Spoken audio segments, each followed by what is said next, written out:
राम भक्त सुग्रीव के 10 विचित्र रहस्य जानिए इस कहानी के माध्यम से। नंबर 1। रामायण काल के राज्य किष्किंधा में सूर्यपुत्र बाली का राज था। उसका एक भाई था जिसका नाम सुग्रीव था।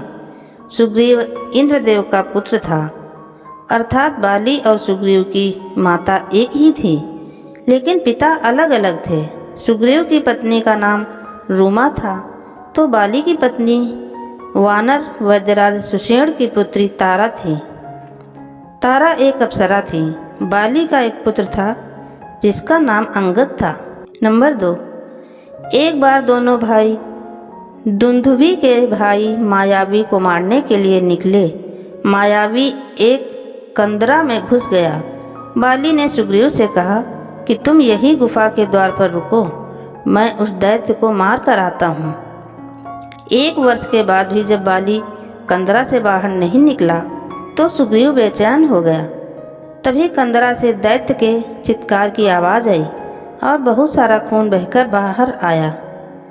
सुग्रीव ने समझा कि मेरा भाई बाली मारा गया है। कुछ समय के बाद उसने उस गुफा को एक बड़े से पत्थर से बंद कर दिया और वहाँ से चला गया। नंबर 3। कुछ काल के बाद जब बाली लौटा तो उसने देखा कि सिंहासन पर सुग्रीव बैठा है और उसने मेरी स्त्री और संपत्ति हड़प ली है। ये देखकर बाली को बहुत क्रोध आया। तब उसने सुग्रीव को खूब मारा। सुग्रीव अपनी जान बचाने के लिए पर्वत की एक कंदरा में जा छुपा।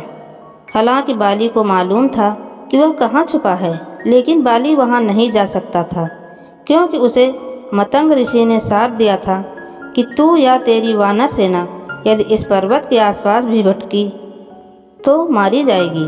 बस इसीलिए सुग्रीव वहाँ सुरक्षित रहे। इस दौरान बाली ने सुग्रीव की पत्नी और संपत्ति हड़प ली। नंबर 4। इस पर्वत पर ही सुग्रीव की मुलाकात वानर राज केसरी की मुलाकात हुई।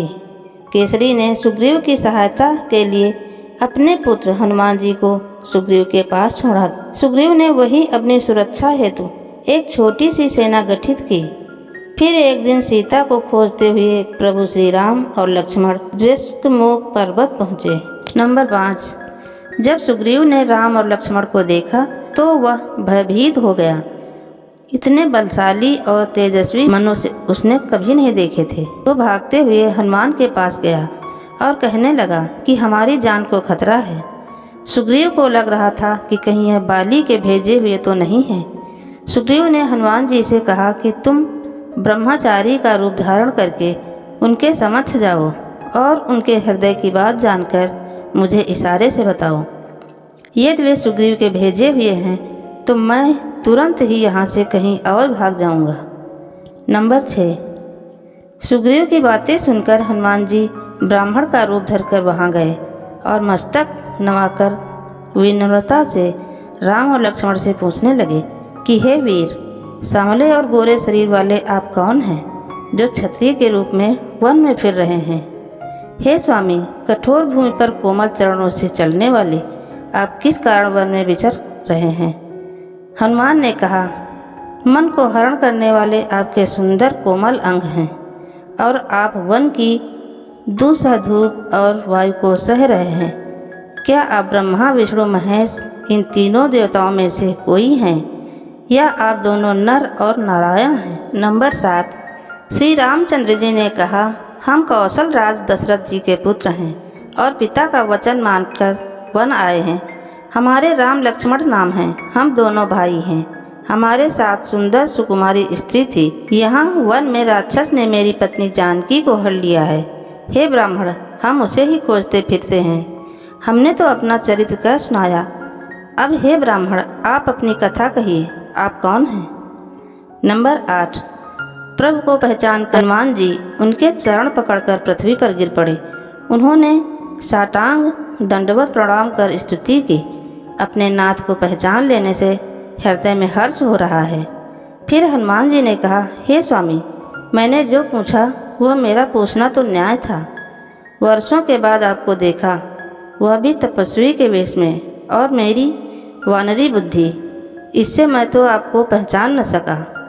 और अपनी परिस्थिति के अनुसार मैंने आपसे पूछा, परंतु आप मनुष्य की तरह कैसे पूछ रहे हैं? मैं तो आपकी माया के बस भूला फिरता हूँ। इसी से मैंने अपने स्वामी आपको नहीं पहचाना, किंतु आप तो अंतर्यामी हैं। ऐसा कहकर हनुमान जी अकुला कर प्रभु के चरणों में गिर पड़े, अपना असली शरीर प्रकट कर दिया। उनके हृदय में प्रेम छा गया। तब श्री रघुनाथ जी ने उन्हें उठाकर हृदय से लगा लिया और अपने नेत्रों के जल से सींचकर शीतल किया। राम ने हनुमान को हृदय से लगाकर कहा, हे कपि सुनो, मन में ग्लानि मत लाना। तुम मुझे लक्ष्मण से भी दोनों प्रिय हो। सब कोई मुझे समदर्शी प्रिय अपिर से परे कहते हैं, पर मुझको सेवक प्रिय है, क्योंकि मुझे छोड़कर उसको कोई दूसरा सहारा नहीं होता। नंबर 9। ऐसा कहने के बाद हनुमान जी ने प्रभु श्री राम को सुग्रीव से मिलाया। राम ने सुग्रीव और सुग्रीव को राम ने अपनी कथा और व्यथा बताई। तब राम ने सुग्रीव के दुख हरण के लिए बाली का वध करने का वचन दिया। दरअसल सुग्रीव के भाई बाली ने सुग्रीव की पत्नी और संपत्ति हड़प कर उसको राज्य से बाहर धकेल दिया था। यही कारण था कि प्रभु श्री राम ने सुग्रीव से अपने बड़े भाई बाली से युद्ध करने को कहा, और इसी दौरान श्री राम ने छुपकर बाली पर तीर चला दिया और वह मारा गया। बाली वध के बाद सुग्रीव किष्किंधा के राजा बने। अपने भाई बाली के पुत्र अंगद को युवराज बनाया और बाद में उन्होंने राम के लिए वानर सेना को गठित किया था। नंबर 10। सुग्रीव ने राम की सेना में रावण से युद्ध करने के बाद प्रभु श्री राम के राज्याभिषेक में अयोध्या भी गए थे। अयोध्या में भागवत श्री राम ने गुरुदेव वशिष्ठ को सुग्रीव आदि का परिचय देते हुए कहा, ए सब सखा सुनो मुनि मेरे, भय समर सागर कहूँ बेरे, मम हित लाग जन्म इन हारे, भरतु हिते मोहि अधिक प्यारो। कुछ काल तक अयोध्या में रहने के बाद भगवान ने सुग्रीव को विदा कर दिया। फिर जब प्रभु श्री राम ने अपनी लीला को सरयू में जल समाधि लेकर समाप्त किया, तब सुग्रीव भी उनके साथ उपस्थित थे। वीडियो अंत तक सुनने के लिए आपको दिल से धन्यवाद। अगर वीडियो पसंद आए तो वीडियो को लाइक करें, चैनल को सब्सक्राइब करें।